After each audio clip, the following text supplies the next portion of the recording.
Well, Nancy, thank you so much for joining us today on the We Hero Learn series. We are so excited and thrilled to have you with us. Um, you have so much experience, background, and you're just one of our favorite members on the We Hero team because you are the constant source of positive energy that we need. So we appreciate that. Oh, I love the We Hero team, so I'm happy to spread positivity. Well, maybe it's a good place to start. Not everyone knows you or has had the chance or the luck to work with you yet. So it'd be great to just share a little bit about your background, in the corporate world, as well as all the things you do with nonprofits. All right. Well, I've been in the CSR space, I'll call it, for over 20 years, most recently with Synchrony. So Synchrony spun off from GE back in 2015. So I was with Synchrony since its inception, which was pretty cool. But I was on the corporate citizenship team. So I got to do a lot of work with nonprofits, which I thought was super cool. I love building those partnerships with nonprofits, and there's so many good ones out there. And so, oh my gosh, the work that they're doing in the community is absolutely amazing. So I led our volunteer program, which allowed me, obviously, to interact with a lot of nonprofits. And we had locations throughout the country, Puerto Rico, Philippines, India. So it was a great experience because I got to work with nonprofits in all those areas. And, every place has different needs. And to see the work of these nonprofits and helping their local communities was amazing. I also led our employee giving campaign. So that was, some people used to call it the United Way campaign. Ours was employee giving because we had it open to our employees. So there they were able to give to whatever nonprofit they preferred. So there again, just in working with a lot of those nonprofits on the campaign was a great experience. We would have some of our C-suite executives that wanted to do volunteer experiences. So I had the chance to source nonprofits based upon the type of project they were looking for. We had an annual diversity symposium every year in Washington, D.C. So that was always fun. I'm in Ohio planning volunteer events happening in D.C. So that was actually really fun to learn some new nonprofits in the D.C. area and just get 400 of our employees doing some great work together. So a lot of fun. I did have a lot of experience working with nonprofits even prior to Synchrony, but at a more localized level, more in the Dayton, Ohio area. So I had a range of small to big. What got you interested in helping? Like, what was your first experience with a nonprofit or volunteering? And do you remember that experience? Oh my gosh, yes, you're going to take me back many, many years, which I will not say the year. But when I first joined my first corporate business out of college, I was tapped with another woman to lead the March of Dimes Walk America is what it was called back then, and it evolved to March for Babies. And I have been with that organization as a volunteer ever since. Again, I'm not going to mention the number of years, but that was my first, I'll call it real experience, because I was trying to get people on a team to participate in this walk. March of Dimes seemed to like what I did. They asked me to be on their committee and I never left. So that was fun, but oh my gosh, it really opened my eyes to just the work of volunteers, but also kind of the inside work of a nonprofit because I was on their committee. So that was pretty cool. Yeah, I'd be interested to dive into that because, most of the people watching this are going to be from companies and they may not have as much experience directly working with nonprofits. So I'd love to hear from you, just some of the challenges that you've experienced at nonprofits, some of the challenges these nonprofits face, and I guess how it differs based on smaller nonprofits versus the big, international nonprofits. Yeah. So nonprofits as a whole, I would say, face similar challenges. The depth of those challenges and the available resources may differ. The reaction may differ between large and small, but resources tend to be the biggest challenge. And those resources can be financial, it could be staffing, technology, any of those things. It could even be space, the size of the area that they're in, and that presents some limitations in some cases. And if it's a larger nonprofit and they have too much space, that presents a whole different kind of problem. But resources financially, I think, would be the biggest because, that's just a constant, right? Every nonprofit is trying to raise money. And the challenging times with the economy and most recently with COVID obviously put new obstacles out there. But I'd say a lot of nonprofits right now are facing financial challenges because of the pandemic. Many of them had to lay off people. Businesses have had to lay off people. Businesses are changing their budgets. Maybe they were a constant supporter of a certain nonprofit and now they have to rethink.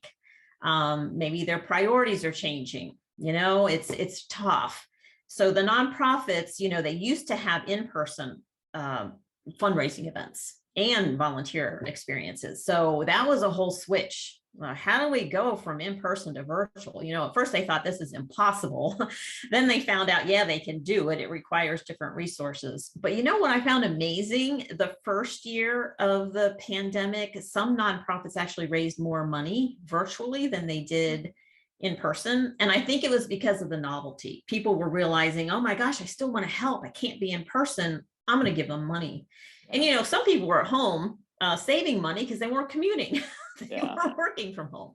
So those challenges have kind of changed how things work. Do you think also, I'm curious because, we think of the local food bank in San Francisco, which historically has had this massive gala every year.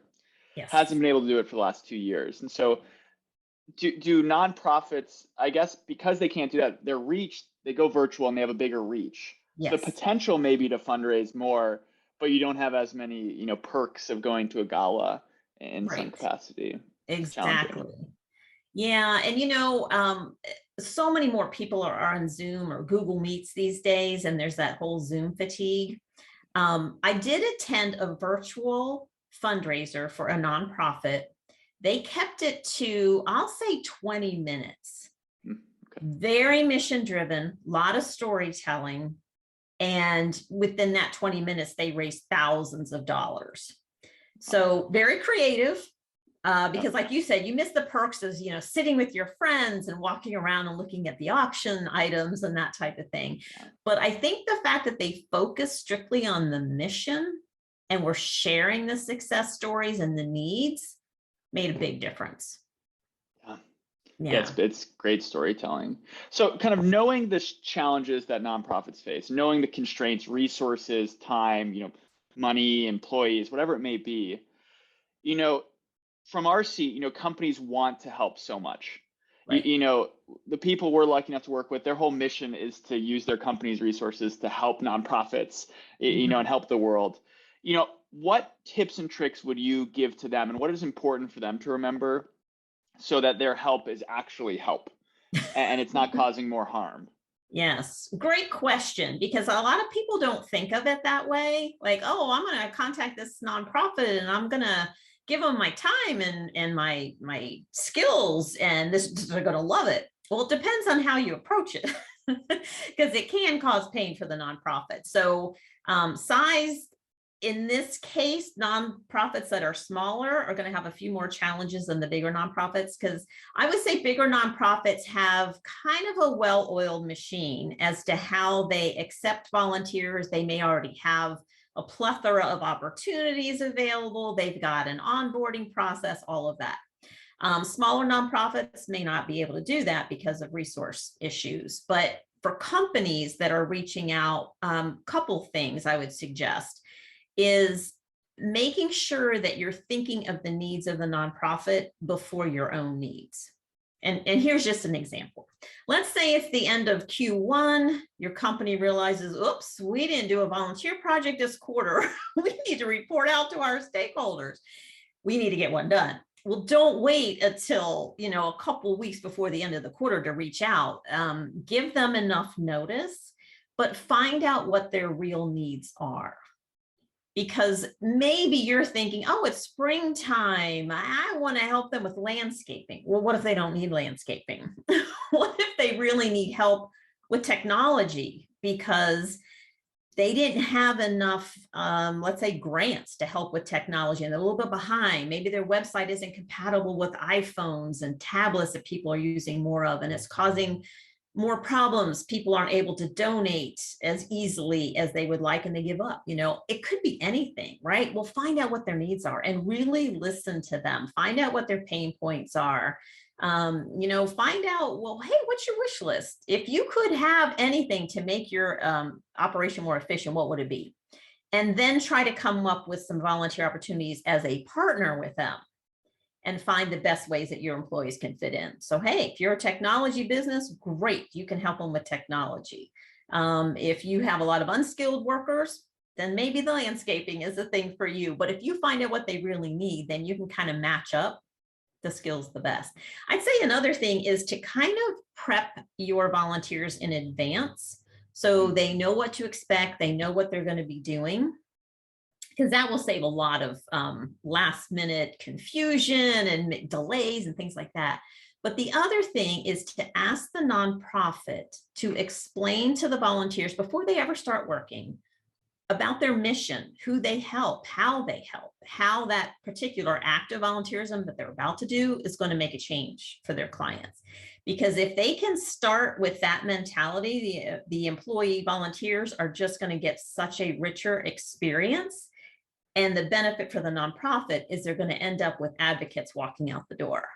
They're going to go home. They're going to tell their friends, their coworkers, oh man, you should go to this nonprofit. This is what they do. And this is what I got to do. And it was so cool. I got to meet X, Y, Z. And, I just really enjoyed my experience. So those, I think, are very helpful ways to work with a nonprofit. But really the listening and finding out their true needs, I think, is the most important. Yeah. I think they're great points, right? You don't know how to help unless you really ask for it. Right. And just telling them how you want to help isn't going to drive the best outcome. Exactly. So it makes a ton of sense. And, it's something we work hard to obviously do with the nonprofits that we work with.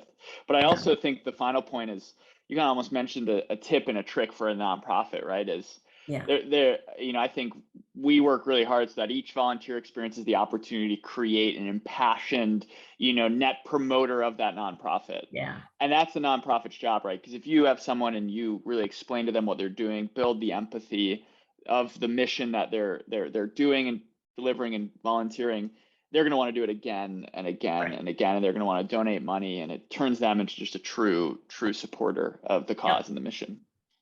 Yep. Are there any other things that nonprofits should think about, as more companies are reaching out or they're trying to get more corporate support? Are there any tips and tricks you would give them? Yeah, absolutely. I think communication is big. Like, they need to communicate to the community, those businesses, those volunteers, what the nonprofit is doing and the successes that they're making, but also report the need.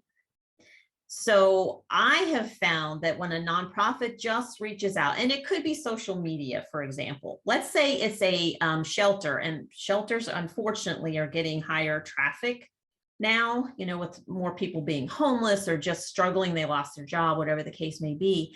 If they were to post, hey, we're in need of blankets and hygiene items, I bet you within minutes they would get results because they ask. Sometimes you just have to ask. But I remember working with a nonprofit more locally who was doing amazing work, but nobody knew it. And I told them, I said, you guys really need to tell others what you're doing. You're in the midst of all of this great stuff and you're making so much progress, but the average person just doesn't know about it. I knew because I work more closely with them. But I think after they realized that they weren't sharing their story as much, they picked up on that and started making it a lot more clear. Because I think if people understand, oh my gosh, my $25 did this, they're more willing to give $25 more or even more. But they have to know, I think it's a satisfaction of knowing where your dollars are going and that it's really helping. But if you just give money and there's nothing in return, you really don't know what that money was used for, you may or may not want to give again. Yeah. If you're volunteering, you want to hear who you're helping, right? So I think those are some tips that could help nonprofits, is really just communicate what you're doing, get your brand out there. If you have a budget, which many may not, but if you have a budget, you can afford some trinkets, pass them out to your volunteers as a thank you, but then also something that they may use. Let's say it's a t-shirt or I don't know, a bookmark. It Yeah. could be something as simple as that, but then when they're using it, other people are seeing it. It could be a sticker that goes on your laptop. I right now probably have 6 stickers on my laptop and they're all logos of nonprofits. So yeah, there's different ways to get your name out there, but just let people know what you're doing and what you need. Yeah, I love the point you make. I mean, I think quantifying impact of volunteer time and donation is the next big wave that's going to hit nonprofits. Because as Yeah, soon as people realize, instead of saying, "Hey, ask for $10 for our general fund," you can say, "Hey, I'm asking for $10 because that $10 is going to provide these school fees, which we have yes, shown over time, takes 80% of the people out of poverty." Whatever the stats may be, right. that really applies, and I think that will continue to do it. All right, final question, and I know it's going to be the toughest for you. What's that? You just shared that you had 6 stickers from nonprofits on your laptop. If you had to pick, I'm handing you $1 million right now. Oof. What nonprofit would you donate that to? Andy, that really is a very hard question. I love so many. Um, Golly, I'm oh my gosh, I don't want to make anybody upset that I have worked with before, but I am going to say Habitat for Humanity.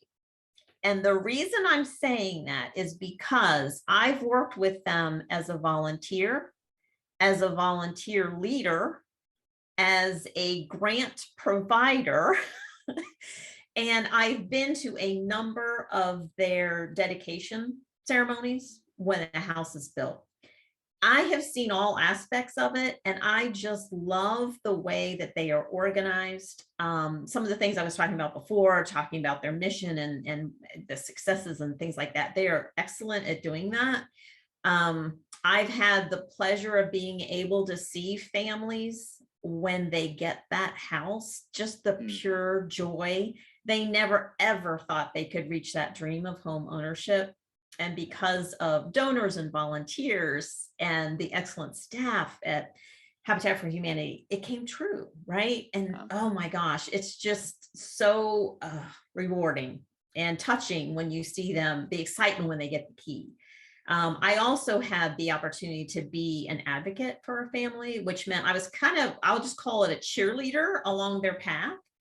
And that was fun because you got to see them throughout the whole process. You got to see mm, them actually develop skills, because at least the habitats that I've been working with would train the homeowners on things that they needed to know when they own a home, like maintenance, budgeting, things like that. Because they do pay a mortgage, and maybe they didn't have as big of a housing expense as a mortgage, right? And they need to learn how to budget.